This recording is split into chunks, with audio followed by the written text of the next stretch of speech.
turn any sound on. Probably would help.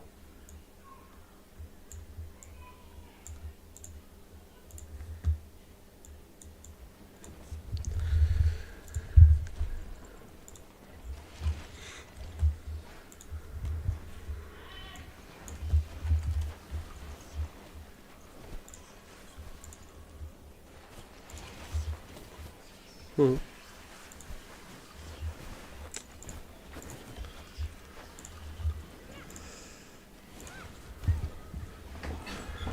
Ooh.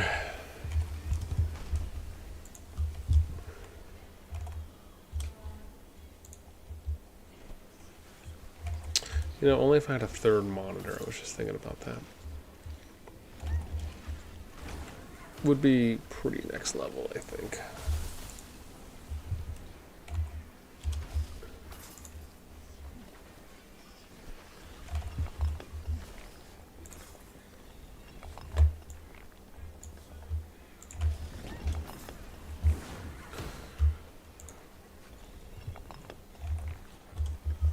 Let me scoot this over. Maybe I can see. Oh, I can't. GL, what's up? Mental, what's up? What's up? Welcome, welcome.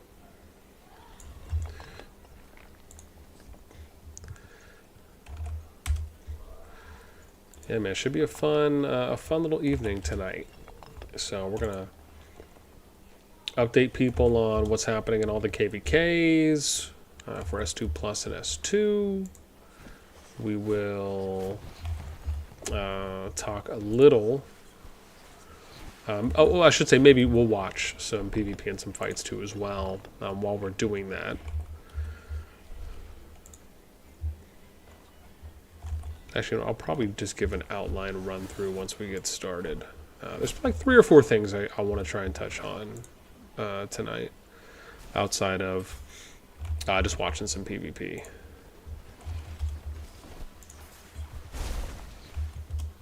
But man, I'm pretty excited. I maybe just should have retitled the stream just to like debate me. I just. Yeah, at least when it comes to some of the announcements, or the recent announcement where they were talking about some of the upcoming changes. At least for anyone who felt that it wasn't, that they're not good changes, or potential good changes, we should say.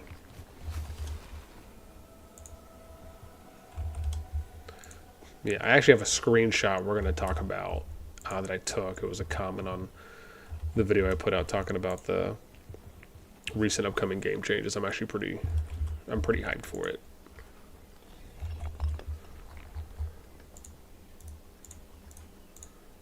What's this?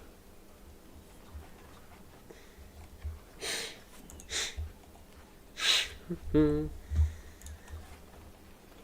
it should be all right. Mental artifacts on the gathering heroes is killing me inside.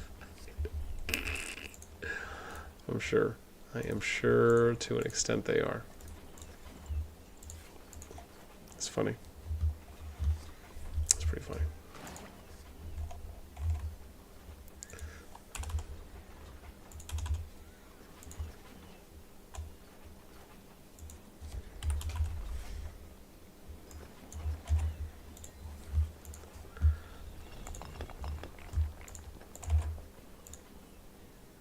Oops, there we go.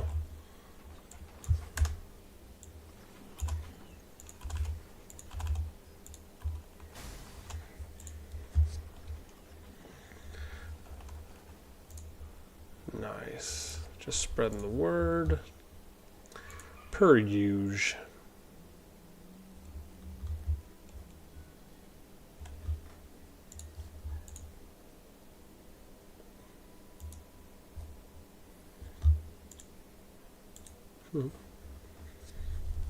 Cool. Let's do it. What is this, a Wednesday? It's a Tuesday. I have to remember my days.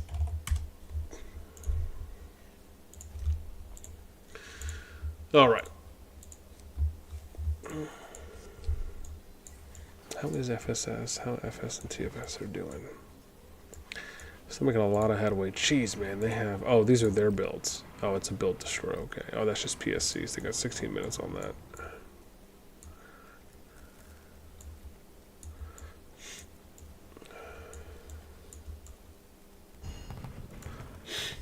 Shocked we didn't end up seeing a little bit more... Some more barricades. Oh, look at that, dude. They were trying just to build four turrets right there, just back to back. Jeez. That's nuts. It's actually pretty funny. They're just like, dude, we're just gonna stack immediately. Yeah, I think the challenge is that Noir and PSC just prepped late for this. And maybe it was just because maybe they thought they'd hold out longer than they were going to be able to. So, Mental, hey, sorry, you said, will you ever cover PvP on your own server? If you're just simply asking about for the current KVK that I'm in, I'm going to be honest, I'm not sure if we did actually ever do a video for SS2-10. I'm thinking about it now, and I can't recall if we did. I might have just forgot. To be fair, the PvP didn't last that long in SS2-10, and just as much as it didn't for 7 to 8 of the other KVKs out of 9 for the S2 Plus kingdoms or groups that we were looking at. Even though I think I covered maybe 5 or 6 of them to show off PvP from as many of the KVK groups as I could. I always like to let people know, just always bear in mind, I don't do this full time, so there's always going to be a limitation on how much diverse PvP that I can cover, even though that's always my hope. Right? I mean, if you look at my channel, when I cover PvP content, it's always trying to cover a lot of varied, regardless of how many views they get, right? Like I'll even go and cover some Season 2 KVK. I've covered some Season 1 KVK as well. Or sorry, not Season 1 KVK, but Season 1 kingdoms that are doing PvP, I should say. But yeah, for SS2-10, which is the specific division that my account is in, I can't recall if I did cover any or not. Which isn't because I didn't want to cover. It's just, again, there's only so much time I have in the day, and sometimes I kind of have to pick and choose about which ones. Even though, yeah, I do want to get the big matchups, like the SS2-3s, the SS2-5s, the EIS OG, the SKVVVs. Like, I want to cover those. But I also want to try and diversify and cover as much varied PvP as I can. But at the end of the day, it's really just based on, one, the time that I have available, and then two, if I remember, obviously, my short-term memory loss doesn't kick in hard, and I can remember to go and take a look, and/or if people ping me, right, to let me know. But it is always the hope, right, and the expectation.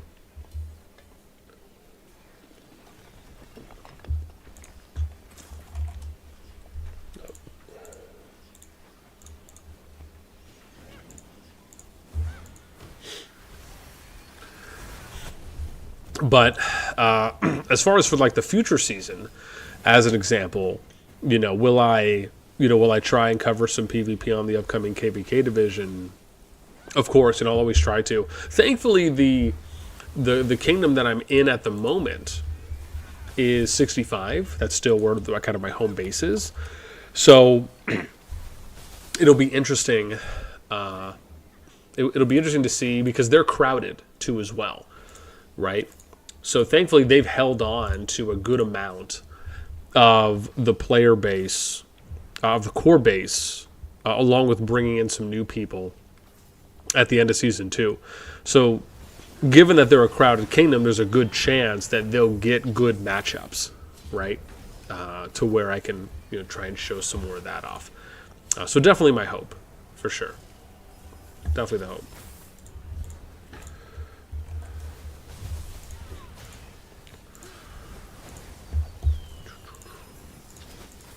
Okay.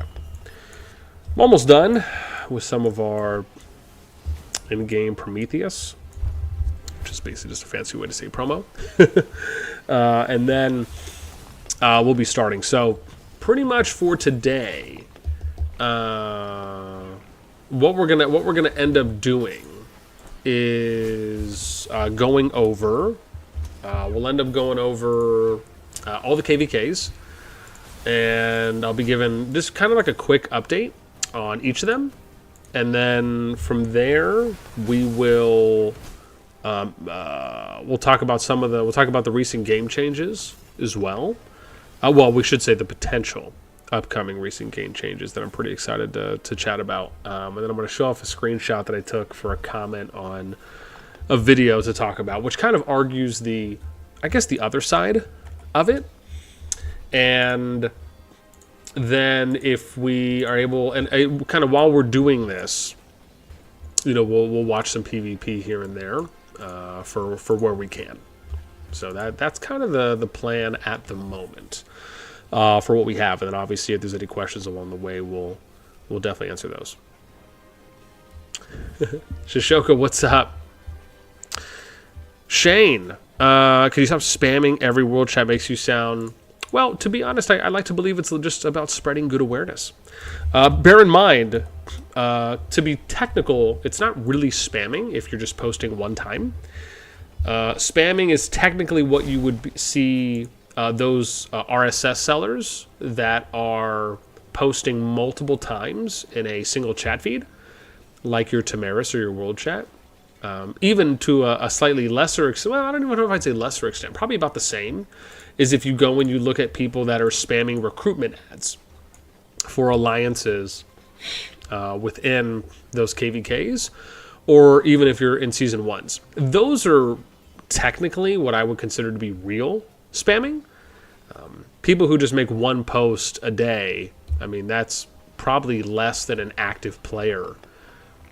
Very much less than an active player that plays in that kingdom. So, yeah, I personally don't necessarily really engage in spamming. I just don't actually think it's healthy at the end of the day. But,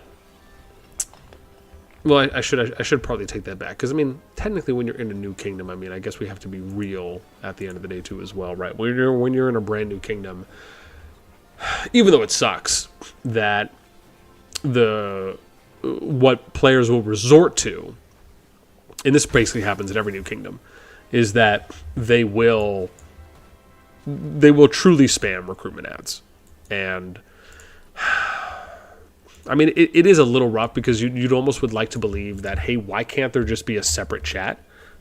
You know what I mean? Like, why can't there just be a chat specifically for recruitment when you're starting off in a Season 1 kingdom? And, why is it that almost everyone, right, will resort to that? It does suck. I mean, at some point it is what it is. It's just, I think most people would rather it not be that.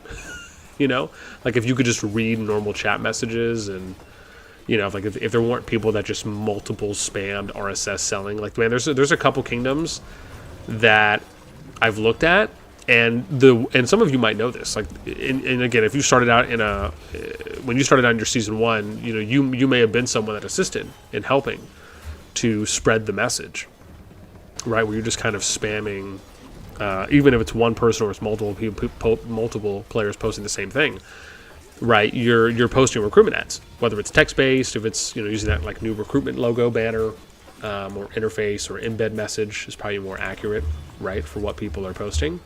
It is a bit, it's very redundant, and it can be a little overwhelming. And then you have the RSS sellers who are essentially just like mass spamming. I mean, there's a couple kingdoms I'm in where, not a couple kingdoms I'm in. I mean, I have a character in every kingdom, but there's a couple kingdoms where it's just like seller message, seller, and it's just like it's pretty ridiculous.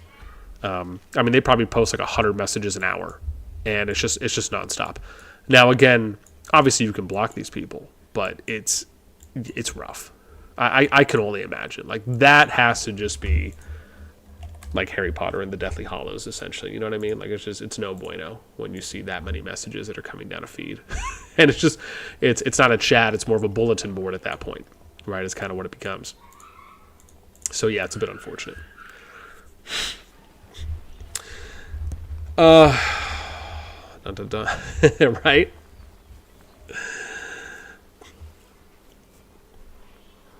For a choice. Yeah, no, it's gonna be a good one. Shane, you said just copy and paste. Don't ever come back to see what people reply to your message. Shane, it's very difficult to say that unless you're paying attention and you're able to see the future of knowing if what I do and do not do inside of every character that I have. So making that type of a bold statement is difficult. I could actually effortlessly disprove that by moving over my Scout account and showing you replies to people that DM me in those kingdoms. And then I reply to pretty much almost everyone that messages me. And there's even times where in World Chat, I'll reply as well.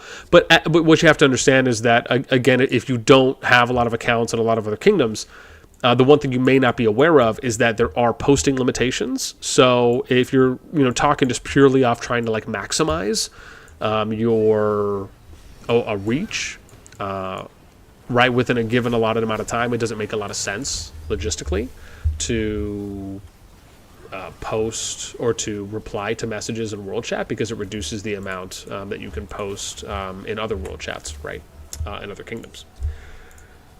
Yeah, but yeah, as far as on the note of replying to people, I mean, I'm sure there's some people in here that if they've ever sent me something or a DM on any of my Scout accounts that I've replied to, they can, I'm sure, easily say that. Otherwise, I'm happy to show it off.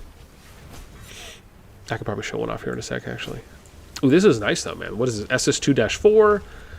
And this is where Fang and looks like Cam are going at it right now. I have to remember if Fang is pushing out from the gate. They are. Okay, yeah, so they're pushing out from the gate. This is 42 TC's group.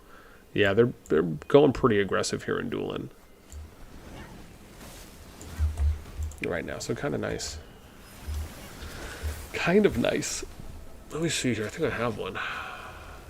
Yeah.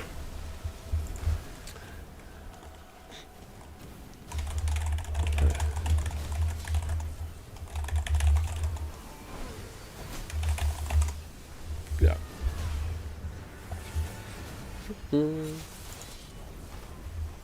Yeah. But I mean, but if you'd like, I mean, here's I'll show you one. I could show you a couple really, but here's one, right? This is from my account on 188.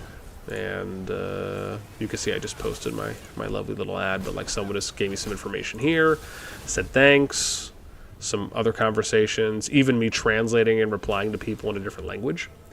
So yeah, I think my approach to, really, I think the more appropriate term is to call it mass messaging or mass posting. I think that's more accurate.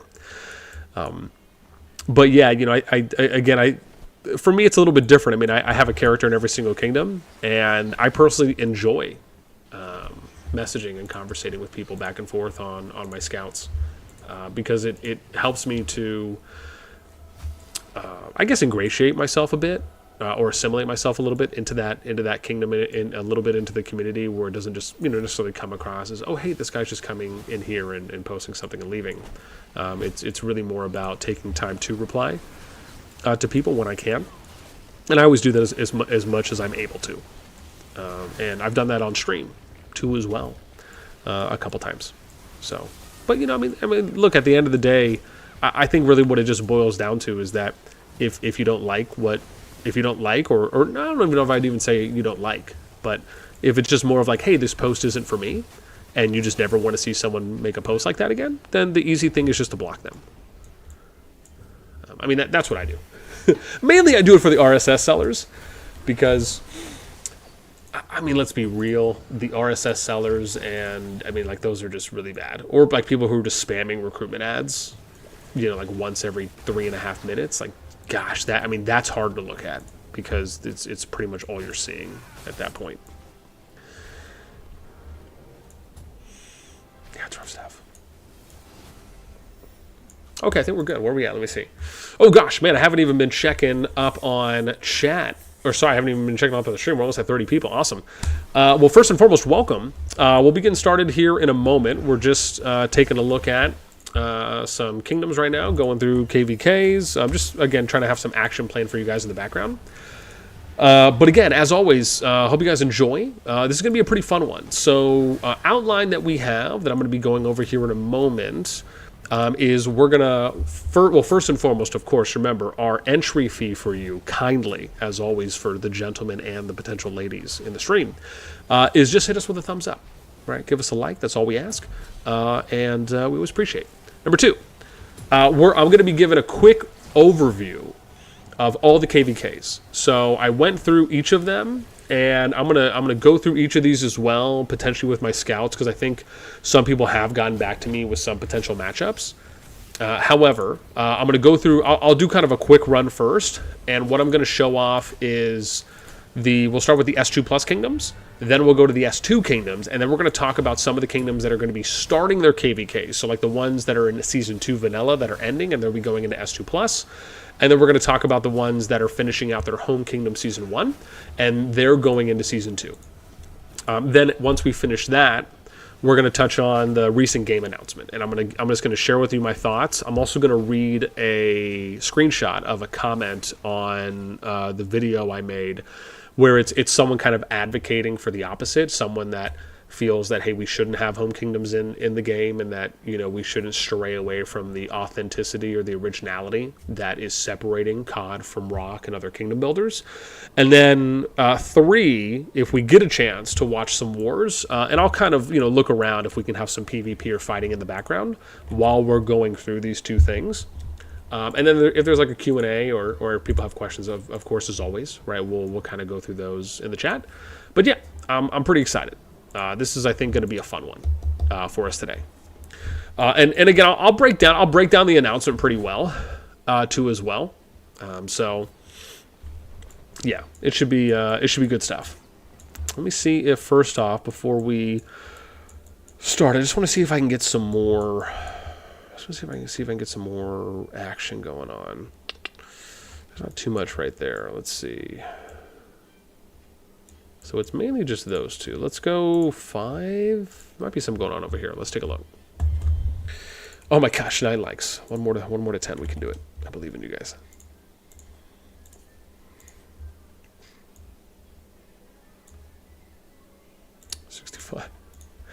Okay, let me go through, let's see here. Let me go through some chat real quick before we start. Cover.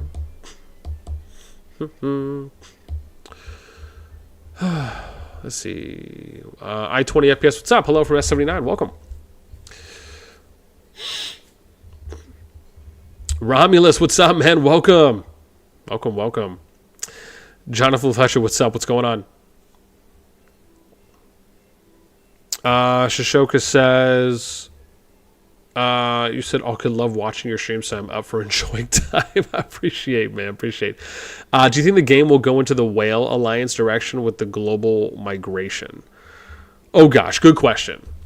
Very, very good question. Let me park that, and I will touch on that. Definitely, I'm going to touch on that. Let me save that real quick on my notepad so I can touch on that once we finish with the announcement, because that's actually a really, really good topic. Oh man, you guys are hitting me with some really good stuff right now.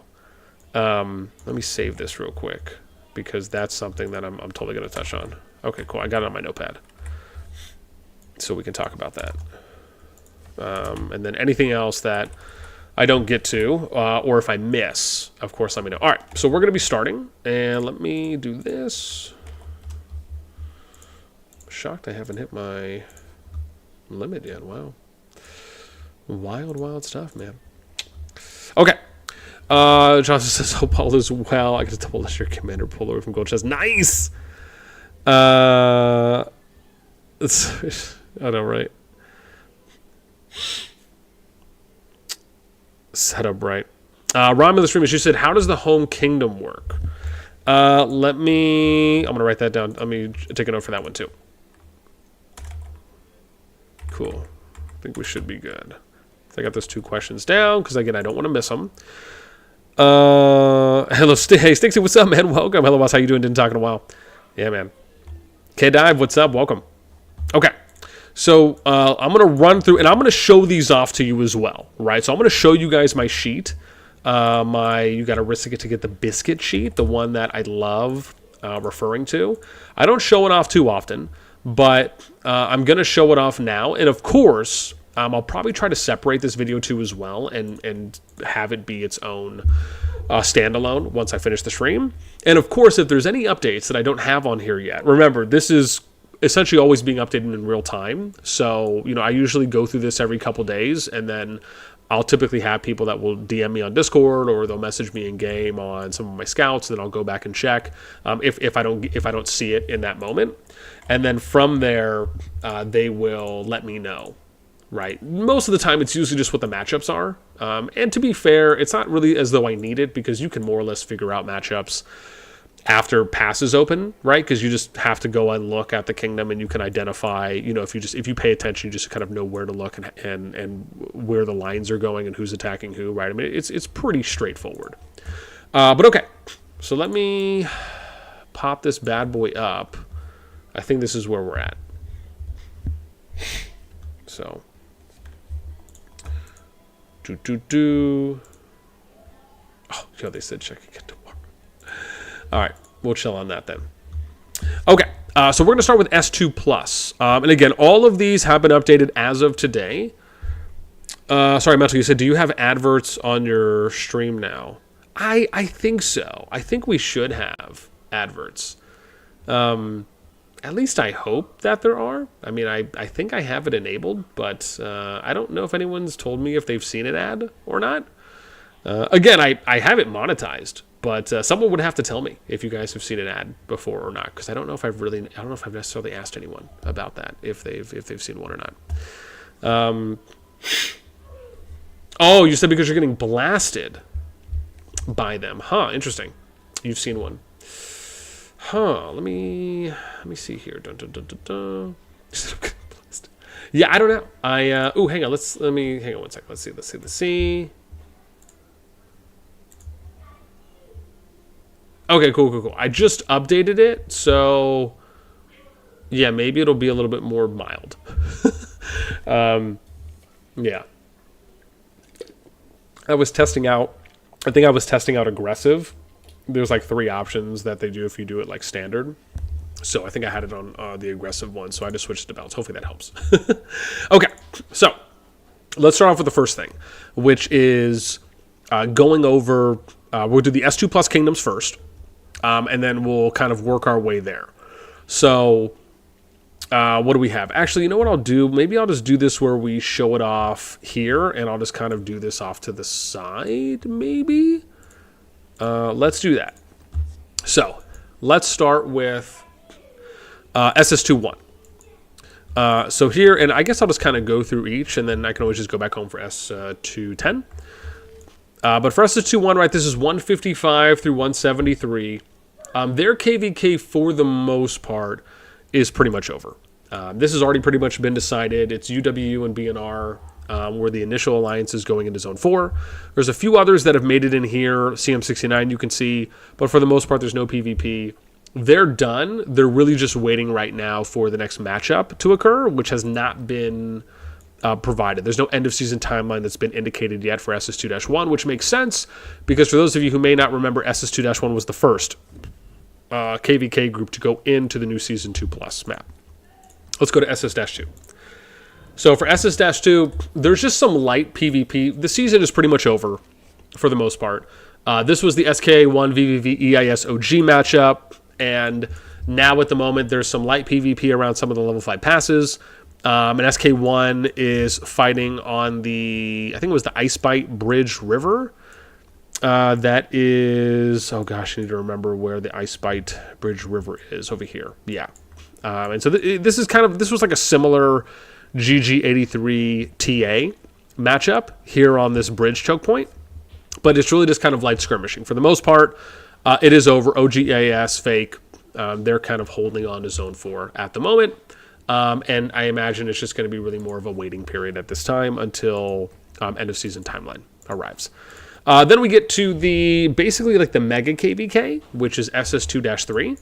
And here in this one, this is where we have TFS, FS going up against, and I should say TFS, FS, TNS, TDR, they're going up against Nawar, PSC, Duston, MTK, and EP77, so it's a 5v6. Really, for the most part, there is still fighting that's going on. We were just showing that a little bit earlier, that you could see here. At this point, there, again, this is like the last, this is arguably probably the next biggest last stand, if not arguably the last stand for Nawar and PSC in Final Zone. You can see here with TFS, they got 39 minutes on that build. They have, FS is now building theirs. I think they just got to destroy PSC's turret. But that's pretty much it. Everyone else has been pushed out. There is EP77, or sorry, TDR is pushing out EP77 in MTK over on this side. You can see FS has already claimed Dust's level 5 pass. And then TFS has captured this pass as well. I think this was Dawn's. And then this is really the last one here for PSC as far as them being in final. I mean, again, it's trending in that direction. So, I mean, you could argue maybe a day or two more at the most. Maybe they get it done here in the next 24 hours or 12 hours. I guess it just depends on how active they're going to be and how much, what's the word I'm looking for? Not rebuttal. How much resistance, probably a better word, that Nawar and PSC are going to give up until that point. And then obviously I'm sure there will still be some tricklings here and there for fighting, but I mean, for the most part, it's kind of on its way down, right to slow. If we take a look at SS2-4, this group, again, pretty much over at this point. This is where we had 42 TC. They were going up against ROTA and MSFT and Fang that were in more Brez, 42 TC being in Doolin. And then you could see here that they're getting pushed a bit more. So you have Rota right here. We have VV89, and then I think here is GG89. But like apparently they're pushing them. I guess they're just going deep into the level, into the zone 3 for Doolin, because they started on this side, or I should say on the more Brez side for where Rota, MSFT, and Fang were.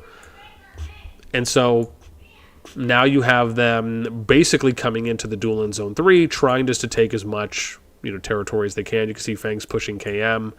This, I think we were watching this a little bit earlier, right? Where you see them pushing. And there's some fighting and some resistance that's happening. And then someone ended up removing, so KM ended up either removing or got some territory disconnected. But no action that's going on there. You can just see a lot of the towers there that are now inactive.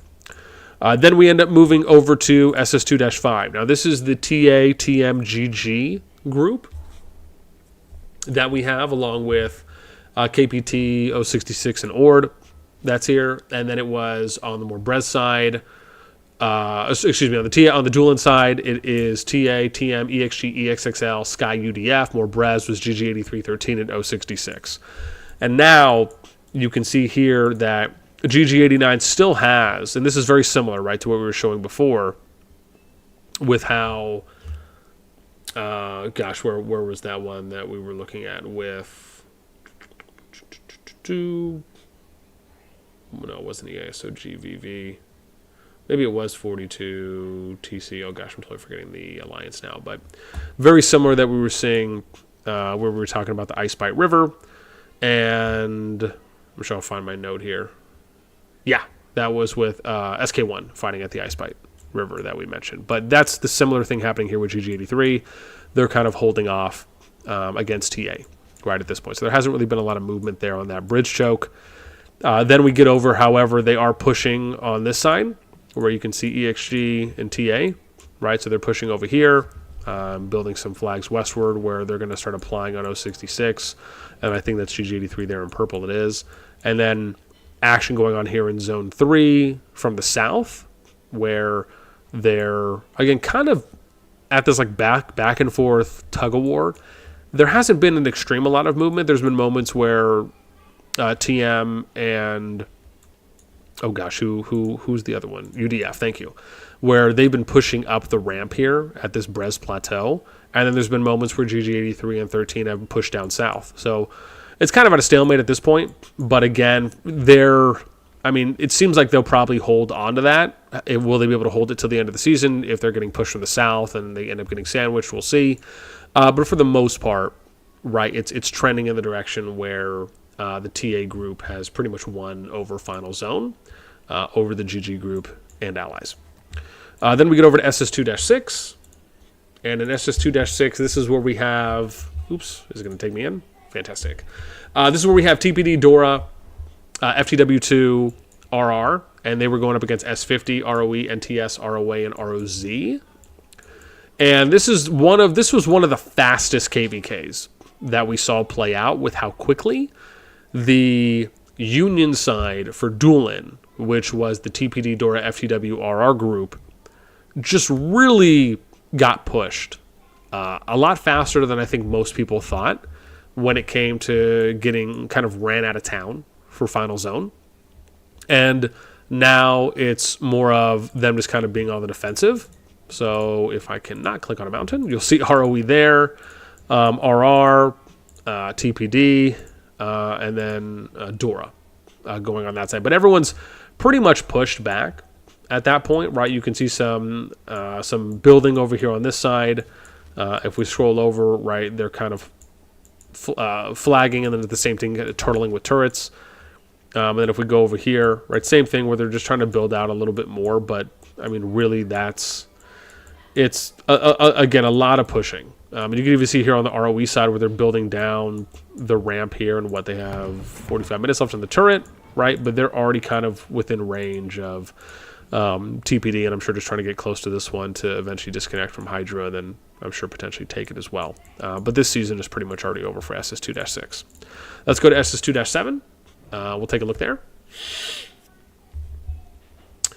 What's up, man? There we go. Back up to 30 plus. That's what we like to see, fam. 13 likes, 2 away from 15. We can do it. Okay. Then we're in SS2-7.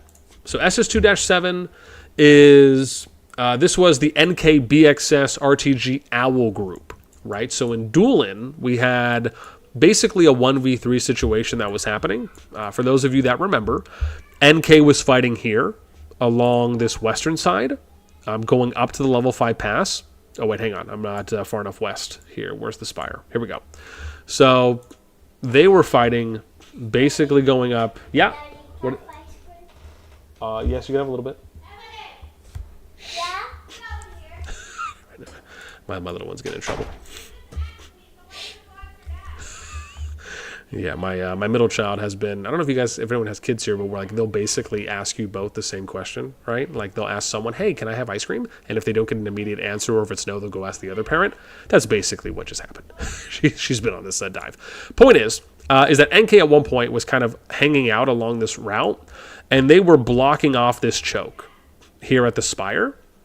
And essentially what it came down to was that BXS, Owl, and I think BDR, RTG, were all trying to push through this area, and they were just able to hold on for so long. And again, obviously it's been broken now, but they were able to hold on for a while. And so now they've just been pushed out pretty far. I know. So you're going to have to wait. You want to come sit? I know. You're going to have to wait. Okay. Here, why don't we sit down? Let's go. Okay. As you guys can see, this is my +1 diva. Okay. But that basically sums up SS2-7, where you ended up seeing BXS, RTG, Owl being able to push out NK and W. And so that is pretty much how this final zone is playing out. Now those three alliances are pushing out and is trying to do a lot more damage. You can already see here, again, with them kind of going over this way. Let me see, who do we have here? So Owl's already kind of pushed down through that level 5 pass. I think they've already taken, so BXS has taken one up here and then one up here, and you can already see them going over here to Feet. I think there was a little bit of PvP that's happening here between Feet or I guess it was. So I want to point this out, which was funny for anyone here who's in SS2-7. Those of you that remember, Feet had the entire, and you could still see this, right? They have the entire Morbres section.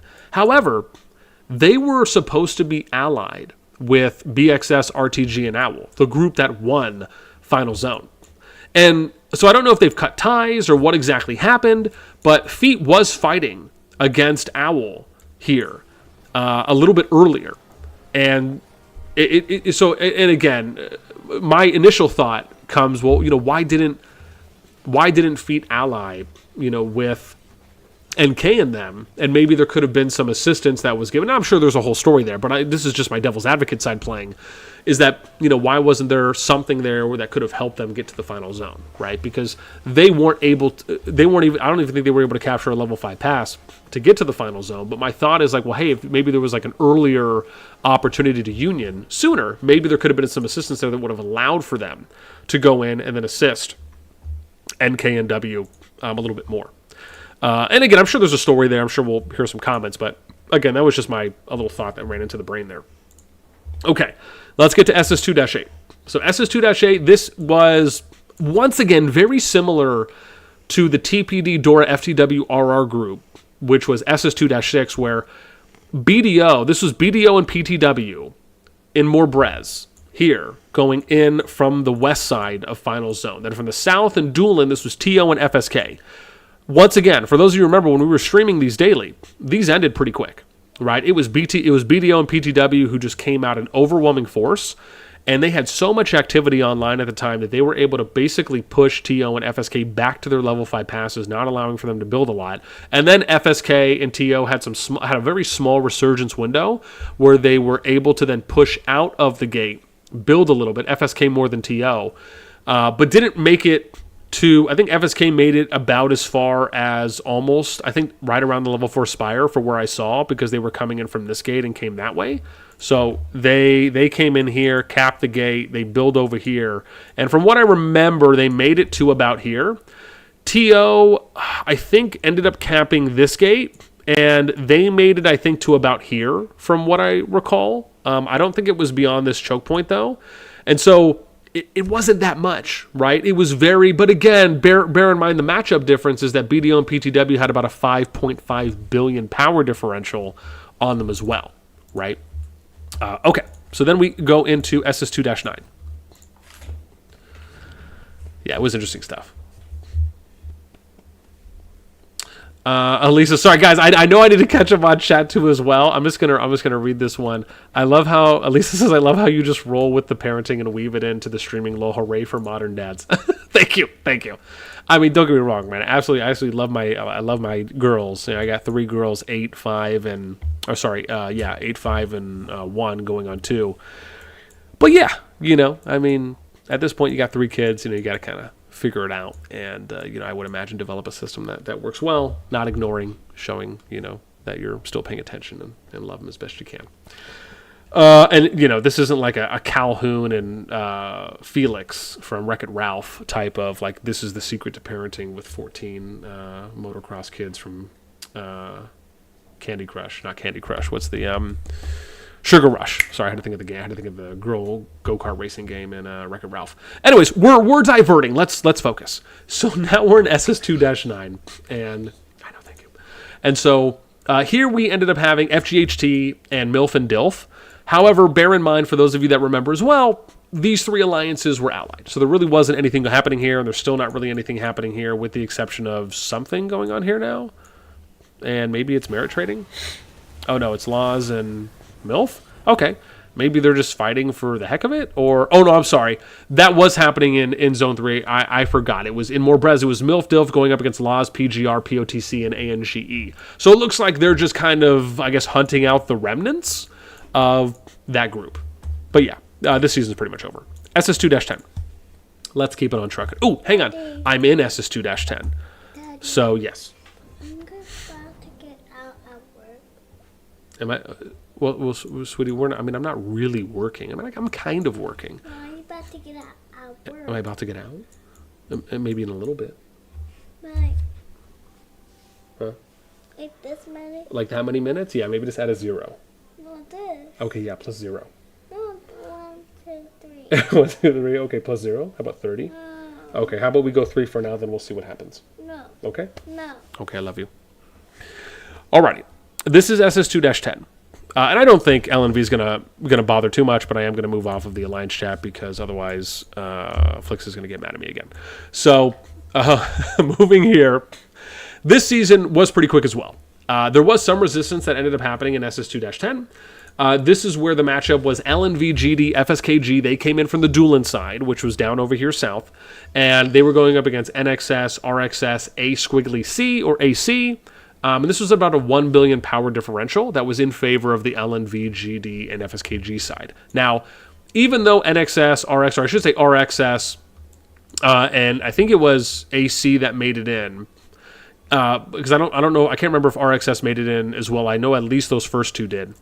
It was pretty one-sided in the sense that it was a constant push against the group that was coming in from more Brez, the Western Zone 3. And because of that, the PvP lasted less than 2 days. And again, that's kind of where it is now. Now you can kind of see like there's pushing that's happening, and I think we're attacking here on this side, and there's stuff going on. And, you know, again, I'm sure people are like, well, boss, why aren't you there? Well, it's because I'm doing this. No, but yeah. Again, LNV, they were kind enough to host me this season. Most people know that I just kind of join a different alliance every season. That's kind of been my shtick, if you will. Thus far for each of the KVKs, and it's such a fantastic experience because I get to go into a lot of these different alliances, meet a lot of these leadership teams, and read the mails that they send and markers, and kind of see how they operate in war.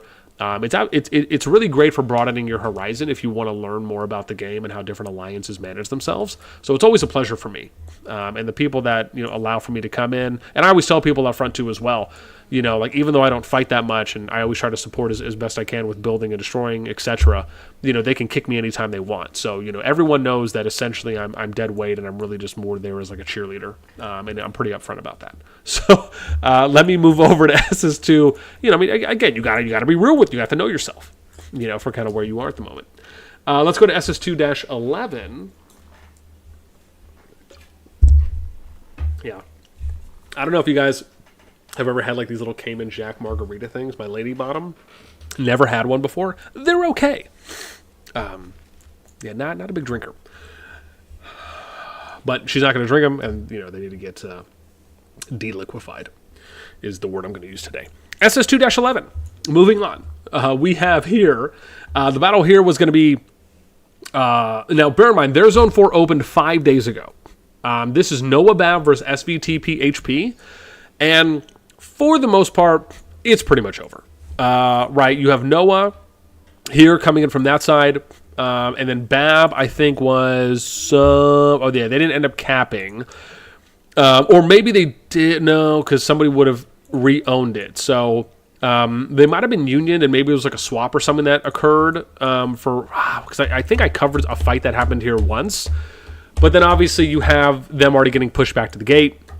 And then I think right now it's just a matter of waiting to kind of, if they're able to cap. And you can see, I want to point out something here too as well. The symmetrical placement of these turrets is pretty sexy. I'm going to be honest. This is something that just makes your boy a little hot and heavy. I have to be honest. Like it looks pretty. You know what I mean? Like you have to appreciate the alignment of how good that looks, right? Is it just me? Anyways, yeah, this one's pretty much over. Now it's just a matter of pushing through here and going into more Brez. All right, let's go and we'll touch on SS2-12. No? What are you doing over there? Yeah. Yeah. What's up? Oh, yo, guys, we're at mid-30s right now. That's what I'm talking about. So I just came back to look at chat for a sec. 4 more likes until 20. We can do it. Remember, that's the only thing we ask of you. That's your entry fee for the stream. Is just hit us with a thumbs up. Okay. Let me get back, and I'm going to catch them on chat, I promise. And if there's anyone that asks me some questions, make sure you save them, because I'm going to answer those once we finish going through these S2 Plus kingdoms. We'll do the S2 kingdoms, and then we're going to go over the big announcement, right? So those of you that are tuning in, strap in for that, because there's that big potential announcement where they're adding in home kingdoms that may be happening, that we're going to talk about that and have a nice little back and forth powwow. So we're here in SS2-12.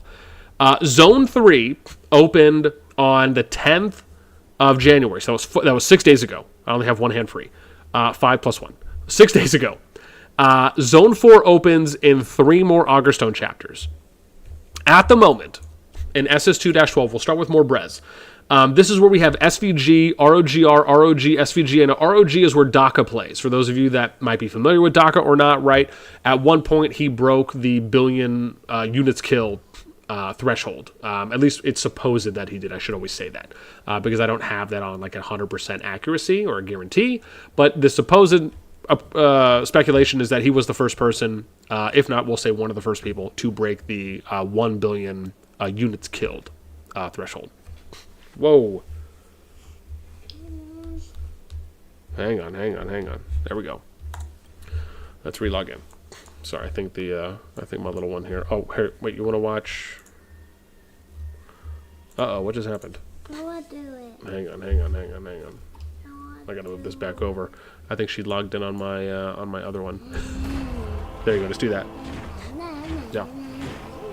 Okay, but. All right. Let me make sure I have this aligned. This is what happens when you give your kids your phone. Yeah. Okay, right there. Doesn't need to be that louder. Is that good? Yeah. Okay. Or here, do you want to use the headphones? Yeah? Let's do this while I load this back up. 1 sec.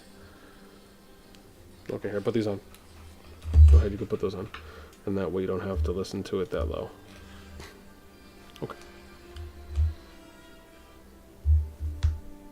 Okay. All right. Where was I? SS2-12. Am I there? Awesome. Let's head back. Yeah, don't know if anyone has like these Shocks headphones. I think they're spelled SJOKZ or SH. What is it? How's it spelled? SHOKZ. Absolutely fantastic. Best pair of workout running headphones I've ever had. Yeah, I mean they're absolutely fantastic. They're like over the ear. They go around. Super lightweight. Great material. Hear it. Oh, you can't hear anything? Hang on, let's do this. You hear it now? Yeah. Okay. She's like, yeah, I'm good. Okay. Let me make sure we're good here on positioning. Let's go here. Great. Okay. So, SS2-12. Like what I was saying, this is where we had DACA that was playing here. This, again, we already talked about more Brez. Doolin was SHP versus THL and MM. And however, the interesting thing here is when I went to go and look at Doolin for those alliances, there's not really any fighting that's happening, right? So you have SHAP, who's supposed to be going against THL and MM. However, there's not really... Oh, thanks. Thanks. That was the lady. They're bombarding me. Hi, sweetie. She's like, I really wanted to stay.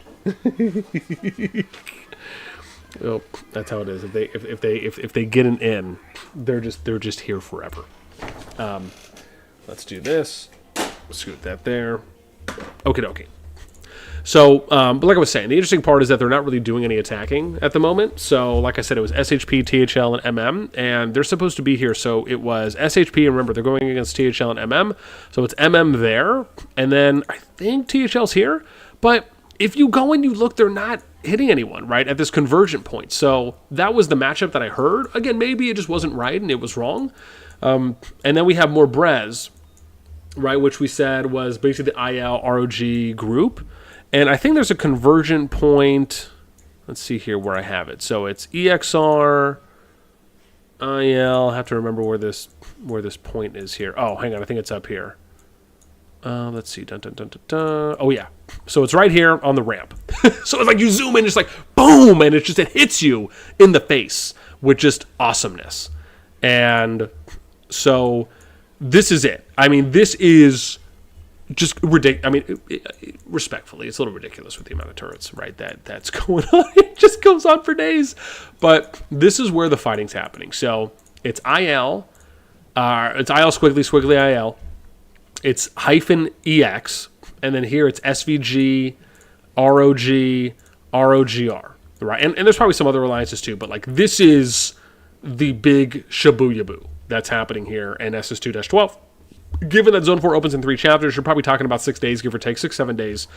We'll see. If there's no movement there, then they're all going to be going into Zone 5, and it's going to kind of turn into like this TM GG situation where they're going to probably be fighting on multiple fronts, right? So let's go to SS2-13 and take a look there. Yo, we're at 40 plus. That's what I'm talking about. That's the fam showing out love right now. We got 3 likes until 20. Remember, that's our only entry fee that we kindly ask of you. Just hit us with a thumbs up. Okay, now we're going in SS2-13. For SS2-13 here, and bear in mind, for some people that might be joining, I'm going to upload this as a separate video, but we're going through all the S2 Plus KVKs because I did my update through each of them today and the S2 Kingdoms. So we're just going through giving you an update on kind of where each one stands, and we're talking about when future zones are opening up, what those potential matchups are going to look like in case you're interested or looking forward to those. And I'll tell you right now, the SS2-12 group is exciting because there's a lot of PvP that's happening there. So if you're looking for something to watch, whether that's in Zone 3 for the fighting or when the potential Zone 4 opens, as long as multiple alliances can make it in from both sides, I think it's going to be a banger. Again, as long as everything kind of stays the way it is. Then we get to SS2-13. SS2-13 is, and I know I haven't even been talking about the kingdoms that are in there. I know you guys can kind of get the brief preview there. But this one, Zone 3 opened on the 10th, so again, 6 days ago. Zone 4 opens in 3 chapters. And in Duelin, there is some PvP that's happening here. It is supposed to be HY11 versus HY11, TK11, and they're supposed to be going up against EXP and Yoza. But something tells me that Yoza changed their name, and it's not Yoza anymore, and it could potentially be CDK, maybe, that's happening.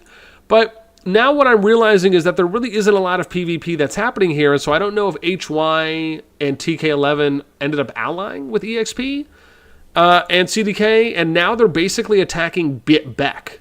They're attacking BEK. And you can see that here, where, again, they were pushing and attacking from here. They're not really building at the moment.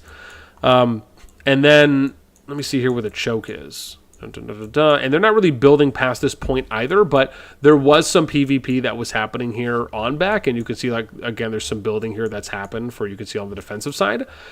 So, and I'm sure someone will let me know what's going on, but that was what was initially told to me in the beginning. And then we go over to more Brez, and this is supposed to be BTR TFO basically versus everyone, and I think PBM was included in that. So if we have TFO here in Perp, PBM's there, and I think red is BTR for Big E-tron. I said that right. And again, but there's not really any pushing. I don't know if there's any continuous pushing that's happening here. You can see there's kind of like this stalemate of what's happening now. So I don't know if they just kind of basically just said, yeah, we're just going to ally with people in more Brez, and we'll just ally with the people in Duelin, then we're just going to jam it out once Final Zone opens in 3 more chapters. But yeah, that's kind of where we're at right now. Let's look at SS2-14. Here in 14, very similar to the others, Zone 3 opened on the 10th, so 6 days ago. We got 3 more chapters until Zone 4. The more Brez matchup is supposed to be ETS, ETD, ETSP versus DYB and ROEZ. So it's basically the ET family versus DYB and ROE. And let me find them real quick. So ROEZ here in purple, DYB here in orange, and they're basically, I think, defending this choke here on the River Star. At the moment, and you can see lots of turrets here on this side, turrets on this side, not really any fighting that's happening, and I think there is some, and then on this bridge up here, right, so you got the Spire bridge, and then you have the non-Spire bridge, right, or the Vanilla bridge, and they're pretty much turtled up at this point across, and that's really where, like, the main conversion is, but again, no one's really kind of given up any ground, at least thus far. We get over to Duelin's IPTM Aqua versus OCOC and OCAG. Now, again, when I looked earlier, I didn't see a lot of action that was going on, but most of it is basically right around here, right? So it's right here southeast of Bladewater, west of Ironhammer Mountains, and it's at this level 3 spire. So this is kind of where the turtling point is. You can see OCAG, OCOC, IPTM, and Aqua. And that's pretty much where it's happening at the moment. And then I think also over here on the level 4 spire. That's going down, and then you can see Aqua's over there, and there's like a few others. So you kind of have like these 2 choke points that are basically going into this one level 5 pass that they both got in from. But again, right, we'll see how much that develops from there. Then we get to SS2-15. Now, SS2-15 is, and these ones will probably go a little faster because there's just not really a lot of action at the moment that's going on. Zone 3 is actually going to be opening, and I'm pretty excited for this. I don't know how much PvP there's going to be because I need to check to see if I got DM some messages back. But Zone 3 opens on the 18th, January 18th at, what do I have here? At, I think it was 1, in the morning. I think it's at like 7 or something in the morning here on the 18th. I actually thought I had wrote down the number, but now I'm looking at it and I probably missed out on it. But I think it's around 7 to 8 a.m. Eastern time in the morning, which I believe is around 12 UTC on the 18th. So basically, we're already on the 17th right now. So it's going to be tomorrow at around 7. I think sometime around 7:30, 7:15, 7:30 UTC, give or take, for when Zone 3 opens. And I don't think the timer, I don't think the timer started yet. And sorry, not tomorrow, but like the next day in the morning, I should say. And so, so we're pretty much about a day and a half away right now from that opening. But I'm expecting there to be some PvP. It just, again, I'm waiting to find out what those matchups are going to be. Then we end up getting to SS216. And SS216, I'm still waiting to like figure out, because the problem with SS216 is I couldn't see anything in Zone 1. Or I'm sorry, that's actually for Season 2, I'm tripping. But I didn't see any PvP when I looked around in Zone 1. And so now we get to Zone 2, which is going to open in 2 chapters, right? So, again, we're going to wait for that to open here. And like I said, that's going to open in about 4 days, give or take, 4 or 5 days. And then we'll see what's going to happen there. I don't know if there's like really PvP that's happening here, or if like some of these markers are just, hey, actually, no, you know what? There's probably something going on. I don't even know what they're doing over here. Let's see. IMD, IME. Okay. Maybe it's just like a parade to show force. And that's what's happening. And then we end up getting to SS2-17 and 18. Now, in SS2-17 18, this is the interesting thing, and I almost wonder if other people have wondered about this same thing that I have. Yes. Are you almost done? I'll tell you when. Thank you. And so the thing is that it doesn't allow for you to observe. And this is, I want to point out, a little bit unfortunate, because I'm trying to time this out. And right now, I have it somewhere between, it opens around the 4th or 5th Augerstone chapter is when the kingdoms will allow for you to view them. But that's about a week after the kingdom's been opened. And the challenge there is, well, what if there's PvP happening in Zone 1? You don't really get an opportunity to see that unless you make an account there. And you want to defog everything, right, the old-fashioned way. So I don't know what the reasoning is here. I need to ask them about this, because to me, my view is like there's no reason to have it like that. I don't really see what the benefit is. But again, maybe that's just me. If someone else has some thoughts, I'd love to hear. But yeah, that's pretty much where SS2-17 and 18 are. So they're both 5 chapters away from Zone 2 until we can potentially see some action. Then let's get over to let's get over to Season 2 now. And let me come and take a look real quick on chat. What? Oh, sorry, no, I was just patting your belly.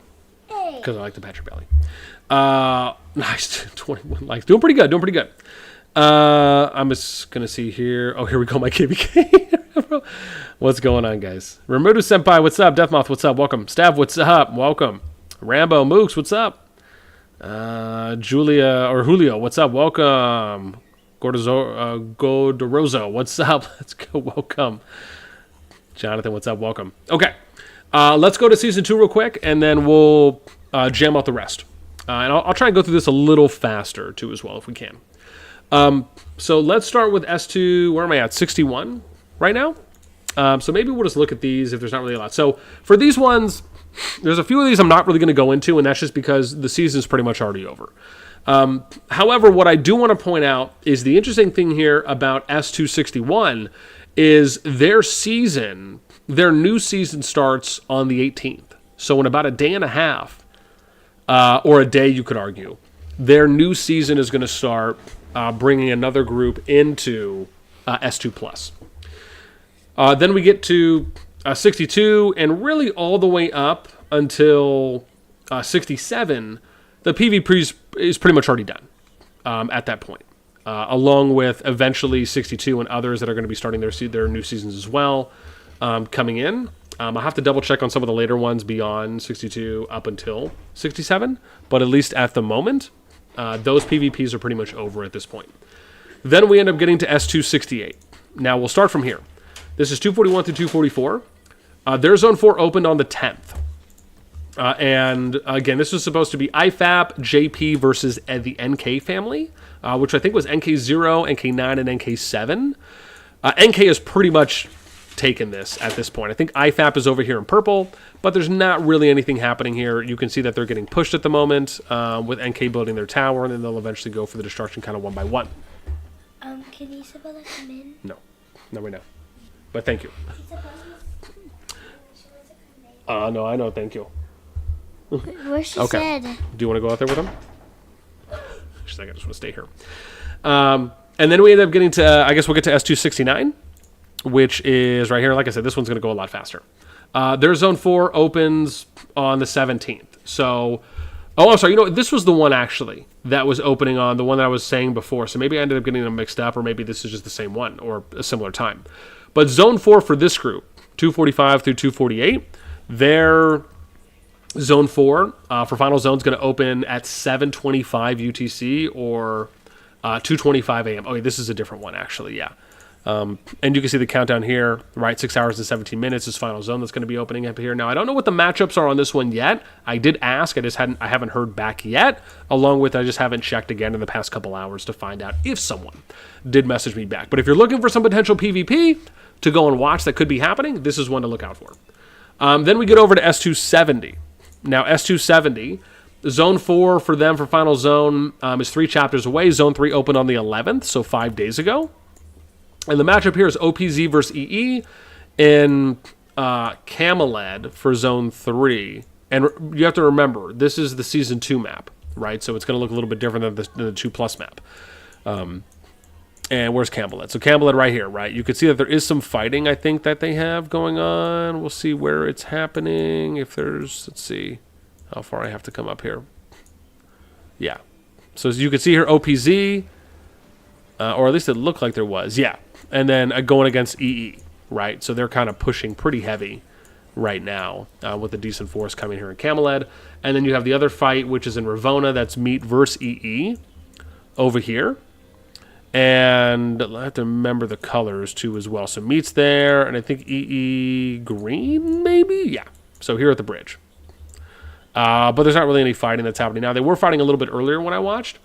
And if there's any other matchups, I'm not sure on those, because I didn't see anything that was immediately ongoing in the other Zone 3s. And then, of course, Final Zone, like I said, is going to be opening in 4 chapters. Then we get to S271. Now, S271... where we look at them, this was Goa versus Bat in more Brez. That's what I ended up hearing early. Zone 4 for Final Zone is still 6 chapters away. Zone 3 is actually ending at the end of the current chapter. So that's where you're going to see more Brez. You'll see Cameled, and you'll see Ravona, right? And I don't know if there's timers on these yet. There's not. And I think that's just because we're still waiting for the chapter to end at the moment. But that's when Zone 3 is going to open, and there could be some matchups there. Like I said, I'm still waiting to hear back on the remaining for those. Then we get to S272, only 2 left here at this point. And this one is supposed to be for Zone 3. So Zone 2 opens in 2 chapters.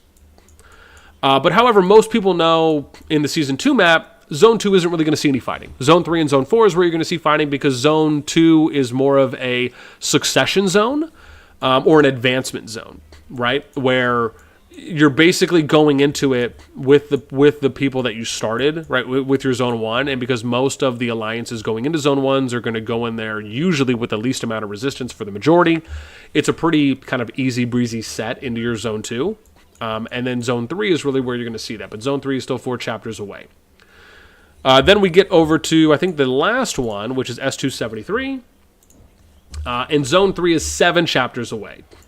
The matchup that I'm hearing is going to happen here is 262 UDDES versus 261 RK. However, I'm still not sure on which zone they'll be going into. That's a ways. I mean, that's still about 2 weeks to about 16 days, give or take. And then we get to S274, and these are the ones I can't see yet, so I'm not sure. Unfortunately. However, what I will say is that when we can look at S274, there is massive killing that's happening in Zone 1 right now. Basically, 2 ginormous families are fighting it out in Enegad of Zone 1. And that to me is the saddest part, is I can't watch any of it. Because, I mean, it was pretty big. It was like a couple billion power for both sides. And it was multiple alliances on both sides. And I don't know if it's still going on or not, but like to me, that's just like one of the disappointing things, is I really wanted to be able to watch that. So, yeah, it sucks a little bit. Anyways, that basically wraps up our S2 Plus and Season 2 KVK overviews for what's happening, where, which ones are coming to a conclusion, where's the next ones that are going into the next KVKs, and then essentially what are some of those upcoming fights. Yeah. And that's pretty much where we're at. So, that took a little bit longer than I thought it was going to take. Yeah. But anyways, hope you guys enjoyed that. Now, I am going to, I'll answer some questions real quick, and then I want to talk about the recent update. So, I'm actually shocked we still have a decent amount of people hanging out with us.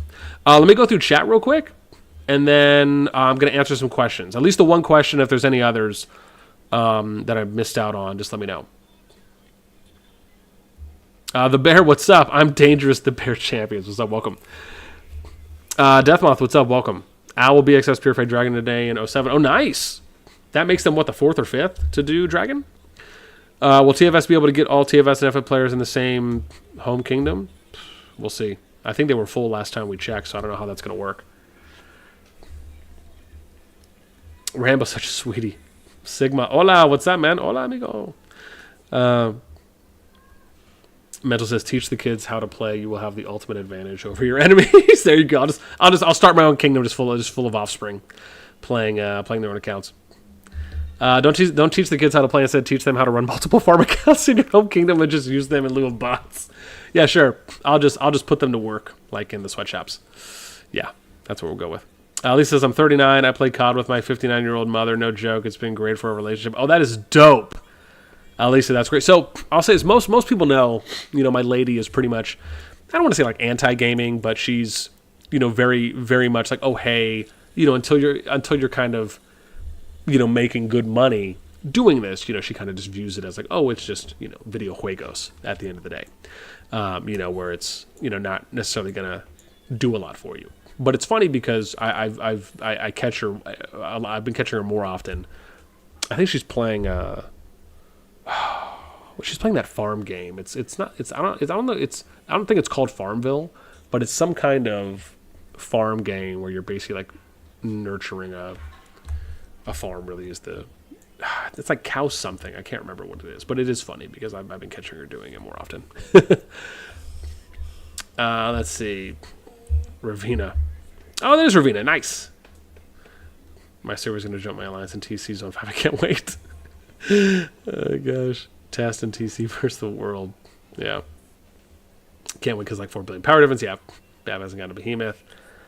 Lutheus, what's up? Did the stream start at SS2-3? Lutheus, it started at SS2-1, and I'm going to cut it up too as well. So even if you're just joining now, again, I'm going to cut this up into a separate video once the stream ends, so that way everyone will be able to see it, and I'll try and cut it up as best I can too as well. Rambo's like, here we go, my KVK. Julio, dude, my alliance just throws turrets around her to see. At least like turret field is my pride and joy, yeah, right? This guy's so funny, man. Let me see here. Mox LTS is going to murder and head in zone 5, yeah. It's basically IL plus EX versus whole server and SS2-12, yeah. Shishoka. SS2 has 13 HY allied with EXP union to fight against BTR. If you want to check the fight when zone 5 opens. Okay, cool. Oh, cool. We'll try and look out for that. Yeah, go right there. There you go. What's why you chasing me? About to sleep. If I'm in SS2, can I get to the new server and obliterate them? Aldemir, what's up? Welcome. I'm from 1074. Sadly, it's already over. The fight, it was a really big fight. The second the fight was open. Yeah. Yeah. Okay, yeah, you're talking about the big one at Enagad. Yeah. Medicam, what's up, man? Hey, Stardew Valley. What's up? Okay. So now, what I want to do real quick, now that I'm caught up on chat, I do want to answer this question that someone had asked me, or there was 2 questions I had written down.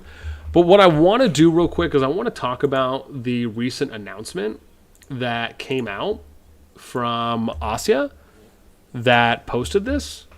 And this was something that I want to touch on real quick to really like explain to people what this means, and then also answer any questions about it as well. So essentially what they're saying, and I talked about this in a separate video too as well, it is interesting to me because I find it, I don't want to say I found it weird, but I did find it, I guess shocking might be a little bit more of an appropriate word, on just how many like ROFL emojis were here, and like death emojis, facepalm emojis. Because I don't know how to take that. I don't know if they're doing that because they think it's bad, or they don't like the idea of these changes, or we should say these potential changes happening. And so, again, I probably just should look and ask some people, to be honest, would probably have been the best thing, is for me just to like do this. I can like right click, view reactions, look at all the people who did this, and maybe just like message like, hey, I saw that you put in here ROFL, like, do you not like the changes? Like, that actually might be a good thing. I might actually do that, and now that I'm thinking about that, that could be a really cool video to do, is to reach out to some of the people who did like the ROFLs and the face palms and the death signs, and just ask them like, hey, like, you know, why did you put this in? And then do a kind of a video reply for that. However, what I will say, and what I really want I want to try to convey this as best I can to some of the uninitiated. And what I mean by that is those who maybe haven't played Kingdom Builders for a while, or if you haven't played Kingdom Builders where they have kind of standard home kingdoms in them versus what you have in COD right now. Because this is really important to understand if you want to be able to grasp the potential value and really what the upside is for what they're proposing, and how it is in arguably no way, shape, or form a bad potential change. It is one path that the game can take, just as much as the current path that they've been taking now for arguably the past 10 months, right? So let's just briefly go over this. So it says, right, they're considering implementing the following changes, but before they want to ask people for feedback. I like this approach. Can you go let Max out, please? Yes. So, and then close. Thank you, sweetie. Evelyn, close the door. Evelyn, close the door, please. Lord Almighty.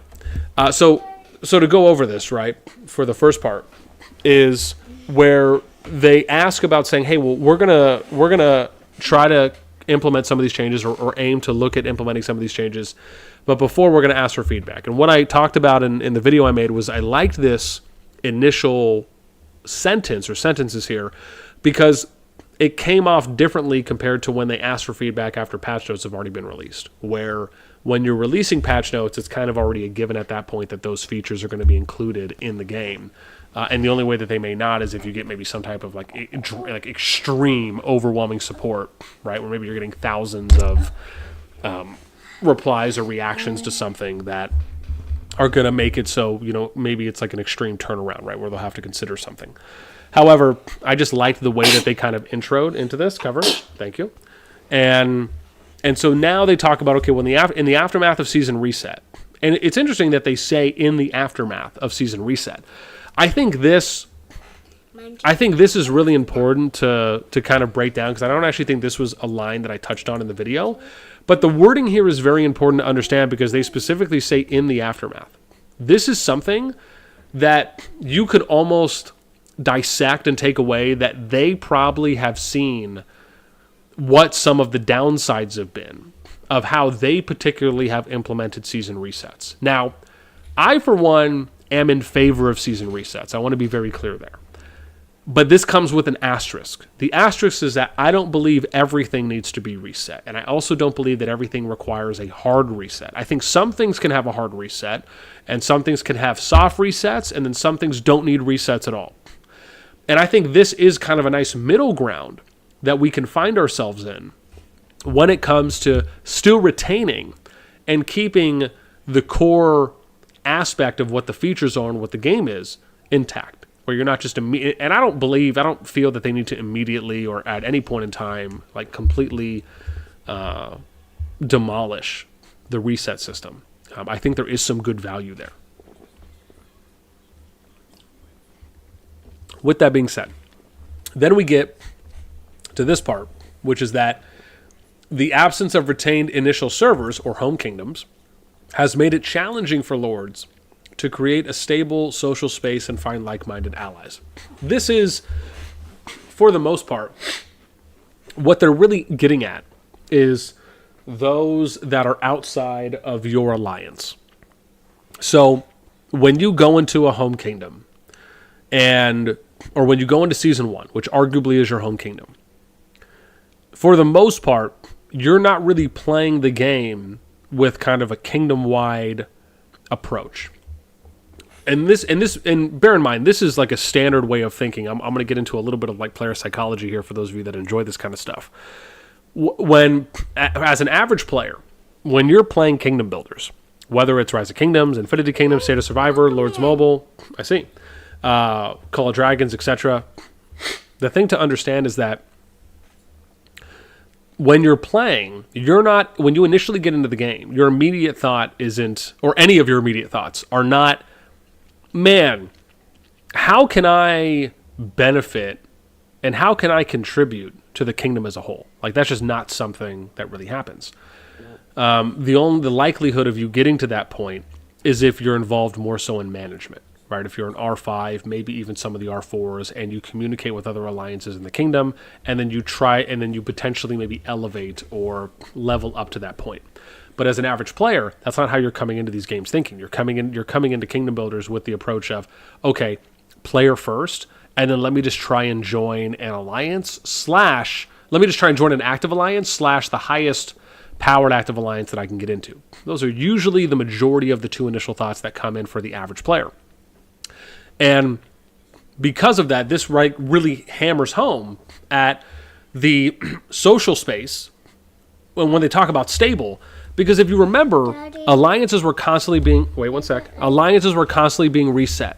So the challenge there is that when they were being like hard reset, you had everyone in the alliance that was being removed, right? So it was being reset, and then you ended up having a 40-player alliance cap that was going in, and then basically if you had, like a 200-player alliance, you then had to move those people into about 4 or 5 alliances while you worked on developing one shell or one alliance. And then once that alliance got to a certain level or a certain cap, then you'd move everyone over. But when you have to do this season over season, it just becomes tiring. It becomes such a drag. To quote my homeboy Shikamaru from Naruto, it's a drag. And I don't think anyone was really about that life. It was more about, man, you're just sucking the life soul out of my body, which is how tedious these tasks and actions are becoming, especially when you think about the potential toll it was taking on management teams. R4s and R5s, where you're organizing everyone in the alliance, and then you basically know, hey, this thing is coming. And that's only for the alliances that knew it was coming. There was a number of alliances that did not know that this was coming when the season ended. Because you have to think about it, like how difficult, move your arm please, thank you. How difficult is it when you have to think about looking at where the reset area is, right? Some people may not have even known where the area was that covered resets. So think about then, and they didn't really have any kind of announcement that they would put out, like this end of season timeline that they have now. And so some of the alliances, however many of them, were just caught off guard, right? And we're talking like the big wave that came into the game post-global launch. And really, for the most part, we're talking like 32, 33 and beyond. And so that's really, I think, where they get into like creating the stable social space. And then we get into finding like-minded allies. Well, one of the challenges that you then have to understand is that if you're trying to, so like your kingdom, all the alliances and all the players that are in your kingdom are not readily available for you to access and to communicate with in a very fluid and efficient way. And I'll give you a good example here.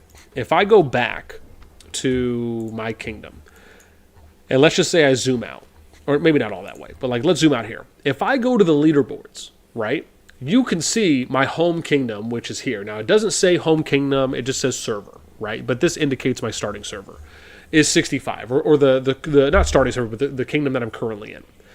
There is no other way for you, and yes, you guys can hone in on my 384 merits bawling right now. But what you have to understand is there's no other way to figure this information out, right? There's no other indicators that will show you where are other home kingdoms or where are other home servers or where are people currently playing. Until one day, at one of the... Oh, turn the light on. Leave it. One of the patches they came out with, and they stated, this happens at the end of season timeline, where they'll show you the home kingdom that people are from. So when the end of season timeline hits, and I believe it's once it gets to the migration stage, you can then go on the leaderboards. You can click on someone's name, and it will tell you what kingdom that player is currently in. Now, let's be real. This is a great feature. However, the feature should be constant. It should not be something that just opens up once that EOS, or end of season timeline, right, that EOT comes into play. This should be something that is just always there. And it is a good feature. It just would be nice for it to be static, where it stays.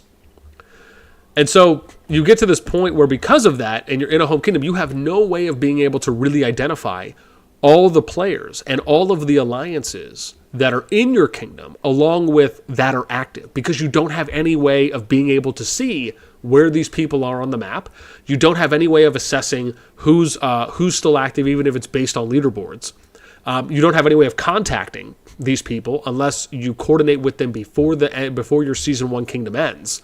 And so it just makes it very difficult. Everything's kind of compartmentalized. So that's where you kind of get into this idea or this approach of when they talk about wherever I just totally lost my area, finding like-minded allies. Then we say, despite the Alliance's officers' best efforts, which we talked about, after entering the new season, the disappearance of previous social connections has created situations where former allies found themselves pitted against each other. I mean, this is true. There were moments where some players did not want to go back or wait until their main alliance ended up getting back above the cap so they could rejoin. They just went to go join other alliances, or they took a group with them to go and form another alliance, and then they just built up 2 or 3 mains and ended up kind of playing separately. Now, this didn't necessarily happen like the majority of the time, but it happened a decent amount of time. And it sucks because if you spend that time, building that community, building those bonds, those relationships, those friendships, and throughout a whole season 1, you would like to retain as much of that, if not all of that, going into future seasons. Then we talk about the changes that would be introduced are as follows. Initial servers will be permanently retained, which basically means that they'll basically, like, think of it like this. Your home kingdom, my home kingdom of 65, it exists. It exists out there in the ether. But we just can't see it. Essentially what they're saying is they're probably just going to flip a switch. And obviously I'm sure it's a little more complicated than that, but just so I can explain it to you all in layman's terms. They're going to flip a switch, and then you're going to be able to go back and forth between your home kingdom and KVK. And potentially when the season ends, you may even go back there as well. And so this, to me, solves a lot of the absence of retained initial servers. It solves the instability of the social space, and it solves the being able to find more like-minded allies. Basically the 3 things they touched on. It solves all of that, and it solves a lot more. And so it says, right, Lords can choose to return to their initial server. For Lords who have already been through the season, we will add the server located in Tamaris as the initial server. And to be honest, they just need to use the term home kingdom. Like it makes it so much easier to understand, in my opinion. But this is a very big win. I want to point that out. And I'm going to talk about like the rebuttal part as well that someone had posted in a sec. So then we get after the end of season 1, season registration and matchmaking will be based on the initial server. And now this is a little iffy because we don't have too many details here. But what I speculated in my video is that the hope is that instead of them just pairing you, so like I'll give you an example again. If you look at how they pair you, right, in going into season 2, which is the first KVK or the first KVK after season 1, at the moment, you're getting paired with 4 kingdoms, and it's basically kind of how it worked in Rock and other kingdoms as well, or other kingdom builders. It's the adjacent kingdoms that are next to you. Now, based on how that's being worded, my initial thought is, okay, well, maybe they'll scrap that and they'll try and do a pool, right? Where they'll say, okay, we'll take 16 or 20 kingdoms and we'll try to line them all up into the same KVK pool, and then we'll pair those 16 to 20 kingdoms using a matchmaking system where we'll pair the top 4 strongest kingdoms in a KVK, then the next 4, right? And so on and so forth. And maybe something like that going in could maybe be what they're referring to. But like I said, we're going to have to wait and see what that really means beyond that. That's just my potential thought, which I think could actually work. We just have to see we'd have to see it tested. Then we get to number 3. Alliances will be affiliated with the initial server and will no longer disband at the end of the season. This is a W, right? Like, this is a massive W, because you have to understand how it currently works, where the current system requires you to register or to sign up, where you, as the leader of an alliance, in order for the alliance to not be disbanded, which at the moment it still can happen, you as the leader have to select the initial starting zone 1 that your alliance is going to be affiliated with, which means that once you select that and the new season starts, anytime any of your members log in, they will automatically get ported to that starting zone 1 that the leader selected. So that way all the alliance members will be able to end up in the same starting zone 1, right? Regardless if it hits cap or not, is the understanding for how it works.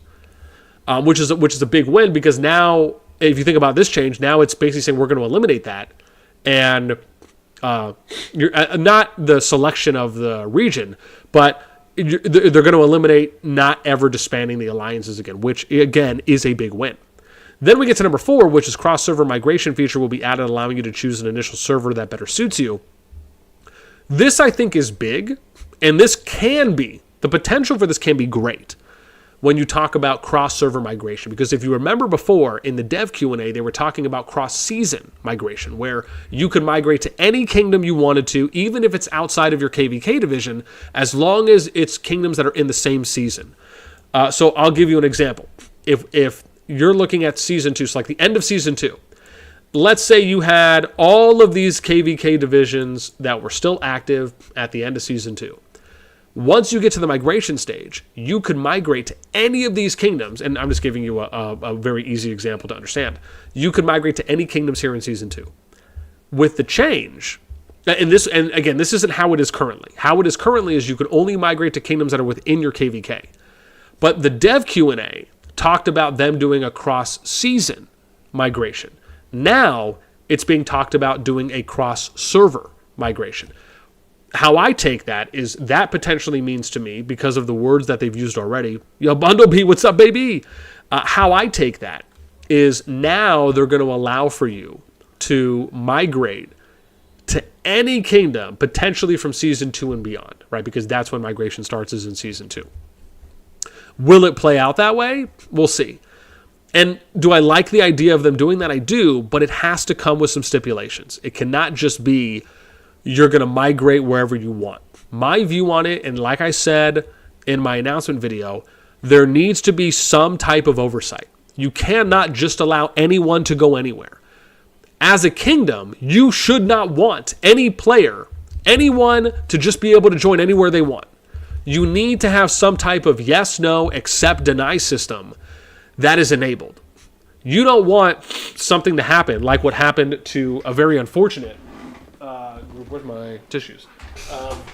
That happened a little bit earlier, and this was something that was pretty unfortunate.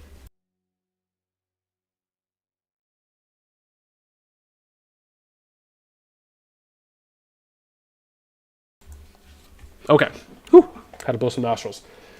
So something ended up, and I used this example when I covered when I did my video on it, is that the most unfortunate thing is that there was a group that ended up going in and joining another kingdom.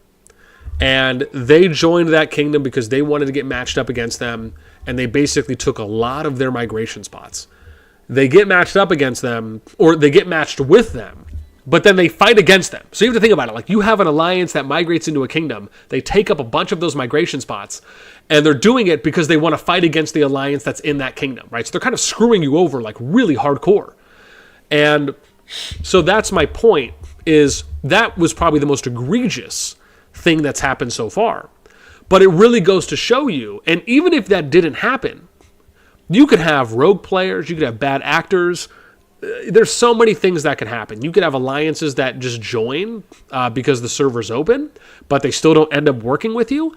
Like, it goes back to the thing that I've said for a very long time, that Sneaky, Meower, Chisgul, Omni have said, is that there's not really this community aspect because there's not opportunities to build a community. There's not a toolkit that's available right now to do that.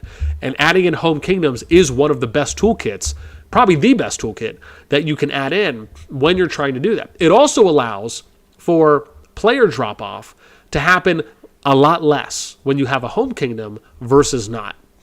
It also allows for people to potentially spend more money because you have more of a community and you have something that you're building together with people, which typically keeps more people engaged and interested in the game and less likely that you're going to have a high attrition rate of people leaving, which therefore can turn into more money being made. And again, I'm explaining this on like a very broad level, but it is something that is incredibly beneficial to the game if they end up adding these in. With that being said, let me get to some questions. Oh, sorry. I want to read this. I want to read this screenshot real quick. So, I think you guys can see it. So this is a screenshot that Zilzium posted on the Discord.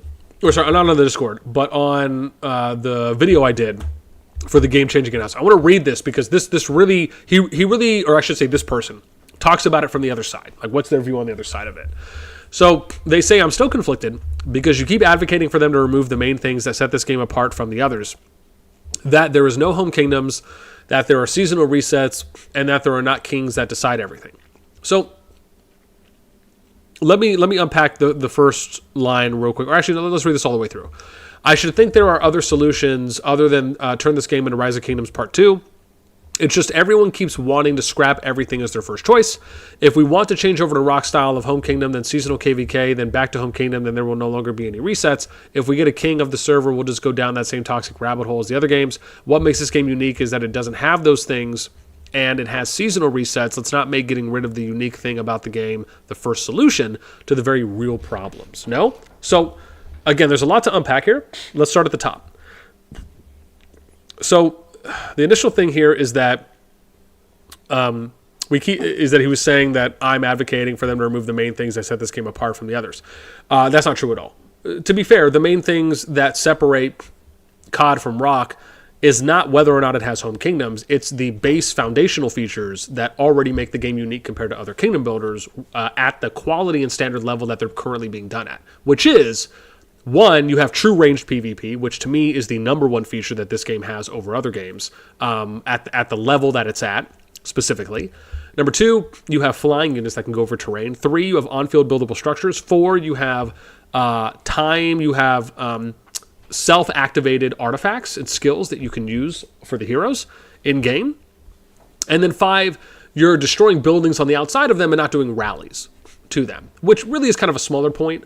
But really the first four, and then you would add in things like seasonal resets. But seasonal resets I don't think is like a big unique thing. There are some other games like Lord of the Rings Rise to War was one of the recent big ones that implemented a seasonal reset system, but it varied from what CoD does. So I think that's the first thing, is that we're not advocating for that. That's where you need to be a little bit more specific, right, in what they're saying. That there is no home kingdoms, there's no seasonal resets, and that there are not kings that decide everything. So them not having home kingdoms here, I don't necessarily think that like that's a big game changing of a thing, even though quite a few kingdom builders do have home kingdoms.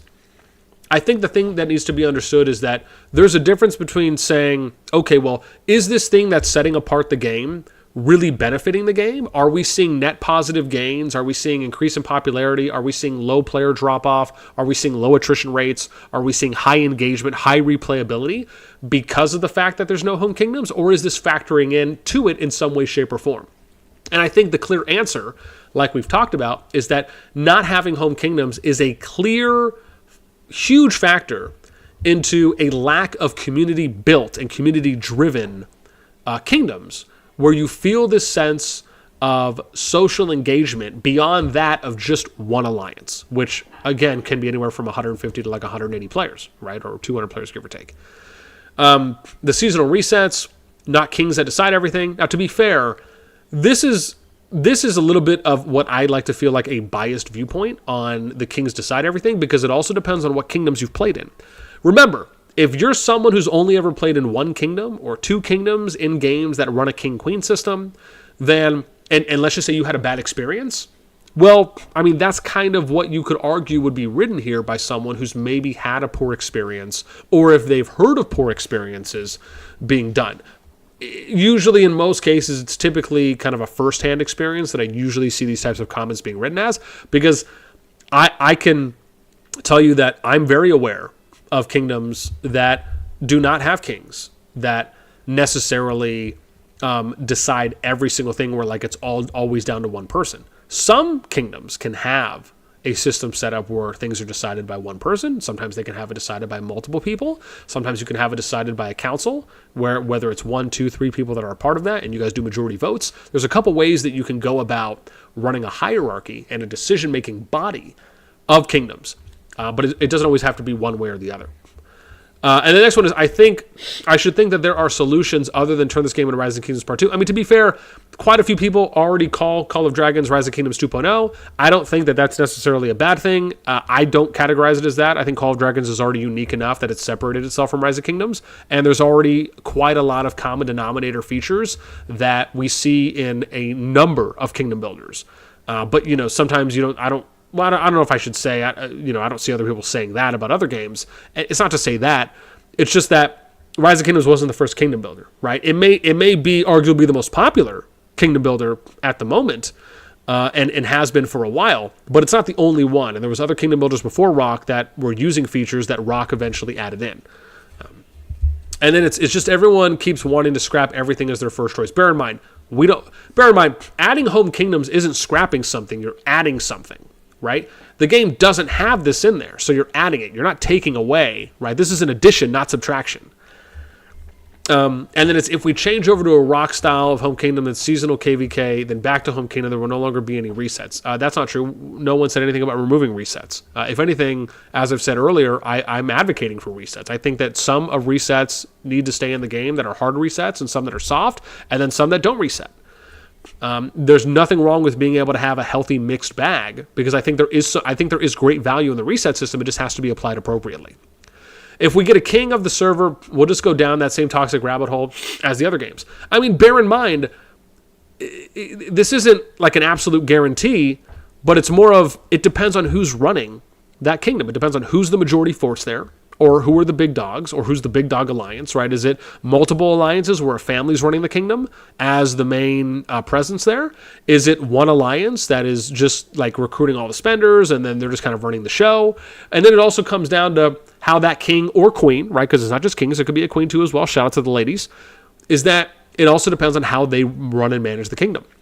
But I'll tell you right now, if you're asking me, would I rather play in a kingdom that doesn't have any form of governing body, and doesn't have any form of structure or organization or decision making, and it's just left up to everyone else to kind of figure things out, or if you're saying that, or leave things the way they are now, oh my God, like it's not even a choice. Like I'm banking my money on the home kingdom option every day of the week, because the thing is that players can be educated, right? Players can be made aware of good and bad habits on how to go about managing kingdoms. This is something that I talk about very often.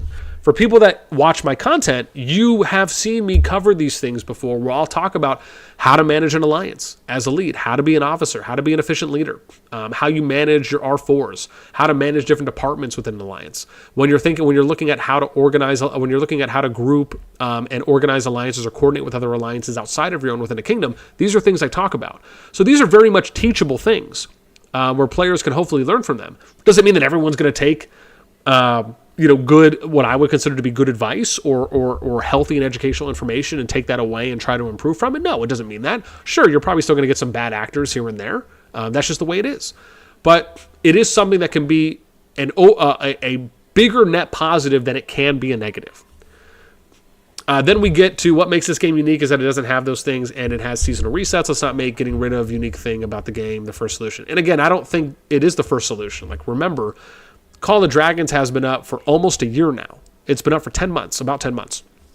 And they've already had four resets already that they've done, at least for the players that have played that were playing in beta, where they went through a season 1, they went through 2 season 1 pluses, they did a season 2, and now they're in S2 plus, right? So not the majority. The majority of people have probably only done about 2 resets so far. I probably should say 1 reset. But a healthy amount of people in beta have already done 4 resets. Yeah.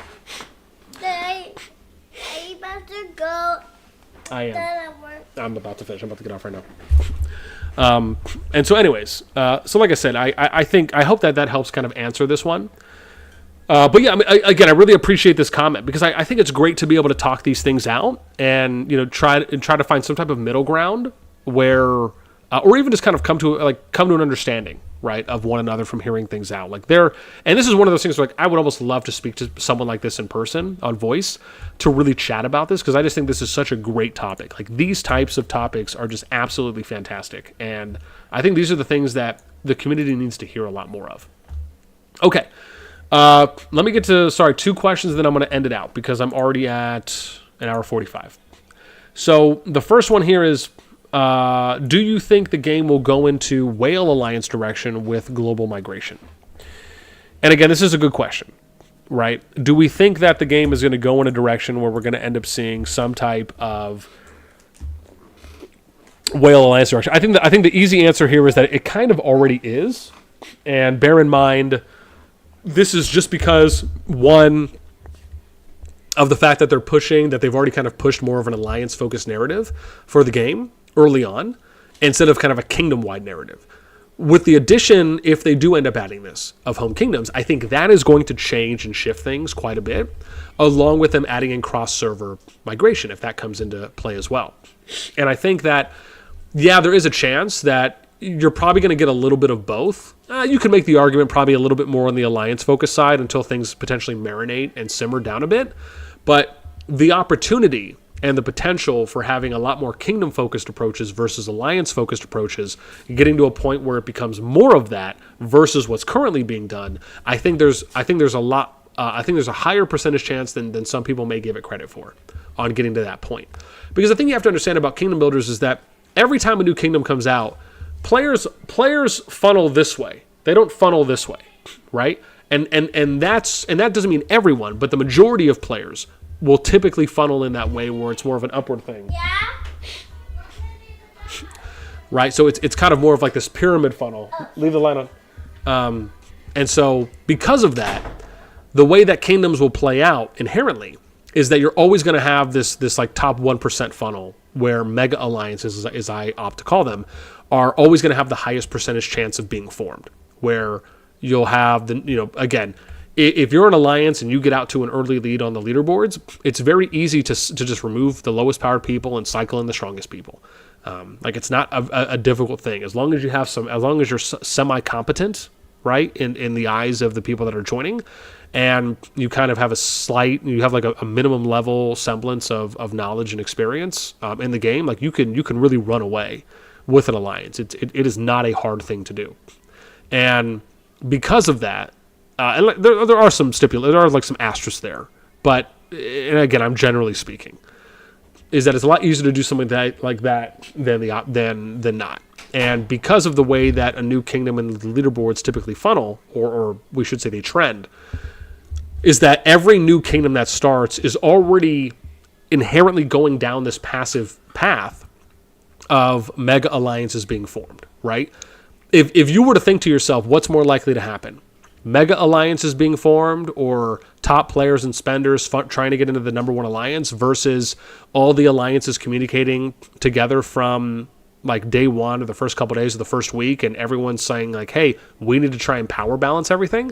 Like, what do you think is more attainable? Well, I mean, it's obvious, right? It's clearly the one where they're trying to to funnel people into a top alliance. Like it's just a higher percentage chance. It's more likely that's going to happen. And because of that, when you combine that with leaderboards and the way that players will typically tend to navigate themselves and maneuver in the game, along with what they usually look for, on average, this is the highest percentage chance that it's always bound to happen this way unless there's some type of outside influence. So yeah, again, do I think that the game is going to go in more of a whale alliance direction with global migration? I mean, you're basically just asking, well, or do you think spenders are going to try and migrate to where more spenders are? I mean, I think that's always going to happen.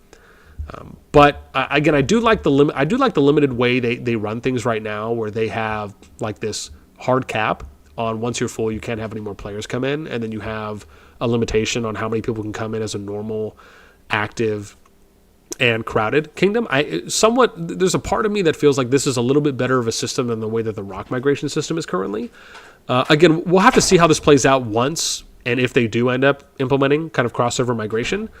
But something tells me that I want to be a little bit more optimistic of this than kind of playing the devil's advocate side.